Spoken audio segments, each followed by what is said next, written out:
এরপরে আসুন, সব থেকে বড় ব্যাপার হলো কেন এই কথাগুলো বলতেছি, কারণ দিন যত যাচ্ছে আমরা দেখতে পাচ্ছি মুসলিম সোসাইটি থেকে, ব্যক্তিত্ব থেকে, ঘরগুলো থেকে ইসলাম হারিয়ে যাচ্ছে। মানুষ কেন যেন অন ইসলামিক পশ্চিমাদের কৃষ্টি কালচার, তাদের উৎসব অনুষ্ঠান নিয়ে বেশি মত্ত। ইসলামের বহিরাগত দিকগুলো মানুষ আনন্দের সাথে, স্বাচ্ছন্দ্যের সাথে করে, কিন্তু ধর্মের ব্যাপারগুলো তার মধ্যে একটা সংকীর্ণতার তৈরি হয়ে যায়। সে প্রকাশ্য দাঁড়িয়ে রাখতে লজ্জাবোধ করে, টাকনার উপরে প্যান্ট পরতে তার ইতস্থ, পর্দা করতে তার আপত্তি, বুঝলেন? এগুলো হচ্ছে মুসলিমদের চরিত্র হয়ে গেছে। 5 ওয়াক্ত সালাতে তো তাকে পাওয়া যায় না। এইভাবে একদিন এই পৃথিবী থেকে ইসলাম বিদায় নেবে, মানুষগুলো বাকি থাকবে কিন্তু ইসলাম থাকবে না। এই জন্য আমাদের উচিত যতদিন পর্যন্ত আমরা কল্যাণের উপরে থাকতে চাই ততদিন যেন আমরা ইসলাম পালন করি। আমরা যদি ইসলাম পালন করি, আমাদের সন্তান, আমাদের ঘরে ইসলাম টিকে থাকবে। আমরা দায়িত্বশীলরা যদি ইসলাম থেকে মুখ ফিরিয়ে নিই, আপনি দেখবেন আপনার নিচে যারা আছে তারা কেউ ইসলাম পালন করবে না। আপনি যারা 5 ওয়াক্ত নামাজ পড়েন, ঘরের যাদেরকে ডাকেন, আপনি তাদেরকে ডাইকেন না, দেখবেন স্বেচ্ছায় তারা উঠবে না, তাদেরকে শয়তান এইভাবে ছেয়ে যায়। নিজের বাচ্চাগুলো দেখবেন ইসলাম পালন করতে চাইবে না, আপনাকে ওকে বাধ্য করতে হবে যে টাকনার উপরে প্যান্ট তোলো, টুপিটা কেন পরলো না, ডান হাতে খাও। এটা বলতে কেন হয় বাপ মাকে?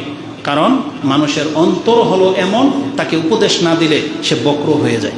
এই জন্য আমাদেরকে উপদেশের উপরে রাখা হয়েছে। প্রত্যেক সপ্তাহে খুতবা কেন শোনানো হয়? যাতে আমাদের অন্তর সোজা থাকে। এই কাজগুলো যদি আমরা ছেড়ে দেই, আমরা আর কোনোদিন ইসলামের উপরে টিকে থাকবো না। কারণ বাতিল খুব জোরসোরে প্রচার প্রসারণায় লিপ্ত, শুধুমাত্র ইসলামের কাজগুলো ধীরগতিতে চলে না। আমাদেরকে এটা বাড়াইতে হবে। এই খুতবার পাশাপাশি আরও দার্সে আপনাদেরকে বসতে হবে, কোরআন নিয়ে বসতে হবে, তাহলে আমরা হয়তো ইসলামের উপরে টিকে থাকতে পারবো। এই ক্ষেত্রে রাসূলুল্লাহ সাল্লাল্লাহু আলাইহি ওয়াসাল্লামের গুরুত্বপূর্ণ একটি হাদিস আপনাকে স্মরণ করিয়ে দিই। রাসূলুল্লাহ সাল্লাল্লাহু আলাইহি ওয়াসাল্লাম আমাদেরকে বলেছিলেন, আকিমুস সালাহ, তোমরা নামাজ কায়েম করবে, ওয়াতুজ যাকাত, সময় মতো জাকাত দেবে, ওয়া হুজ্জু, তোমরা হজও করবে, ওয়াতামিরু, তোমরা একের পর এক উমরাও করবে, ওয়াস্তাকিমু, তোমরা ইসলামের উপরে কায়েম থাকো। তাহলে কি হবে? ইস্তাকাম বিকুম, তাহলে তোমাদেরকে দিয়ে পরবর্তীদেরকে ইসলামের উপরে কায়েম রাখা হবে। তার মানে আজকে আপনি যদি নামাজ ছেড়ে দেই, আমাদের সন্তানও ছেড়ে দেবে কালকে, তারপর ওর সন্তানও ছেড়ে দেবে। কিন্তু আমি আর আপনি যদি নামাজের উপরে কায়েম থাকি, ওদেরকে যদি কায়েম রাখতে পারি, ও আর সন্তানকে রাখবে। ওদেরকে কোরআন শেখার জন্য দায়িত্বটা আমাদের, ও তারপরে কোরআন শেখাবে ওর সন্তানদেরকে। আপনি পর্দা করেন, আপনি পর্দা না করলে আপনার মেয়ে পর্দা করবে না, আপনার মেয়ে পর্দা করবে না, পরবর্তী জেনারেশন এই পর্দার নামগন্ধ পর্যন্ত নেবে না।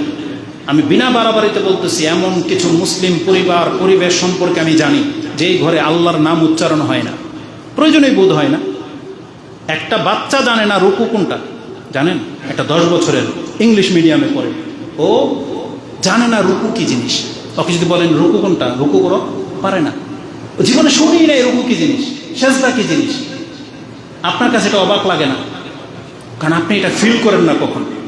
ঢাকার উন্নত, এই যে আপনাদের পার্শ্ববর্তী যে উন্নত রাষ্ট্র মানে নগরী তৈরি হয়ে যাচ্ছে, বসুন্ধরা, মুক্তমুখ, যারা এলিট পার্সেন্ট বলেন, যারা অগাধ টাকার মালিক, আপনি জানেন তাদের ঘরে যারা ইসলাম পালন করে আলহামদুলিল্লাহ, এর ছাড়া যারা ইসলাম পালন করে না, নাম কেউ আসতে মুসলিম, আপনি জানেন তাদের জীবন লাইফটা কীভাবে কাটে, কয়টা বাজে ঘুমায়, কয়টায় উঠে।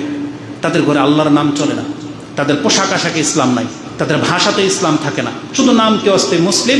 মরার পরে মুসলিমদের কবরস্থানে তাদেরকে দাফন করতে হয়, তারা এতটাই জানে, কিন্তু তাদের ব্যক্তিত্বের মধ্যে ইসলাম নাই।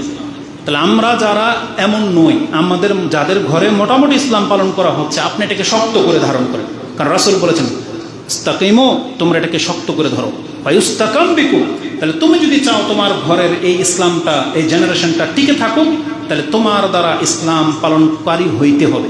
এই জন্য ইব্রাহিম আলাইহিস সালাম বলেছেন, ওয়াজুনুবনি ওয়া বানিয়া না'বুদাল আসনাম, আল্লাহ তুমি আমাকে এবং আমার সন্তানদেরকে পুতুল পূজা থেকে বাঁচিয়ে রেখো। রব্বি জাআলনি মুকিমাস সালাতি ওয়া মিন যুররিয়াতি, আল্লাহ তুমি আমাকে এবং আমার সন্তানকে নামাজি বানাও। কেন তিনি এইভাবে দোয়া করতেন? কারণ ইসলামটা শুধু নিজের মধ্যে সীমাবদ্ধ থাকলে চলবে না, এটা আমার পরিবার পর্যন্ত নিতে হবে এবং চেষ্টা করতে হবে যেটা বহাল থাকে।